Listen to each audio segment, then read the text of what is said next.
Coach LeCure, 47-0 loss tonight to Maize. Can you just kind of sum it up for me? How does that feel to take that right off the bat this season? Well, we're in the fight in the first half. If it wasn't for us making some mistakes early, I think we even go into half with the lead, and we come back out in the second half, and I think young kids or kids in their first start don't always handle that well, and sometimes the floodgates open, and that happened.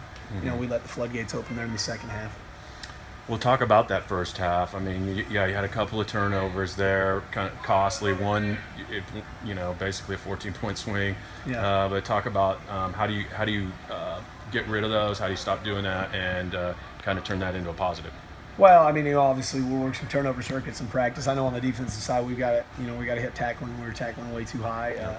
So with a young team, we've just got a lot of mistakes to make, or a lot of mistakes to fix. Yeah. And we made a lot of those mistakes tonight, and that's what I chalked those turnovers over to. We had a lot of guys in their first varsity experience, and those things happen trying to make a play. Caden going into the end zone there, he's trying to score a touchdown rather than understanding like a veteran might that, hey, we've already got a good situation here. We're going to be set up shop on the goal line, ready to go in. So.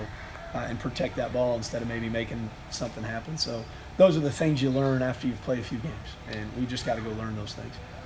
What was the message to them after the game tonight? That loss doesn't define us, unless we let it. Yeah. Unless we let it. There were a lot of good things with our team tonight. Obviously, some things to fix, but we can be a quality team if we learn from the mistakes and continue to improve upon the things we're doing well. Coach Caleb went out and didn't return. Caleb Harden, the quarterback. Yeah. Can you talk about that a little bit? Yeah, he had a leg injury. Okay.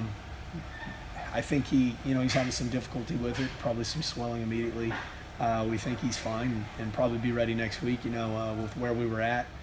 Looking at the risk reward of a 9-game season ahead of us, we thought that we'd go ahead and shut him down there in the second half. Okay. So how do you then now prepare for Garden City? You got him here. You don't have to take that big long road trip.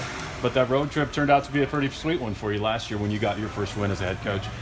Talk about just preparing for Garden City. Yeah, we'll watch film, see what they do well, try to take that away on defense, see what we can exploit on the offensive side with their defense. But it's business as usual. It doesn't matter whether it's Garden City or Maize or Maize South. We got to focus on ourselves, continue to get better and make improvements. Definitely a good thing that we're not taking that trip, and they are. That's got to be an advantage for us, but you still got to play the game of football between the white lines when it starts. All right, very good. Thank you very much, Scott. I appreciate it. Thank you, guys. Cool.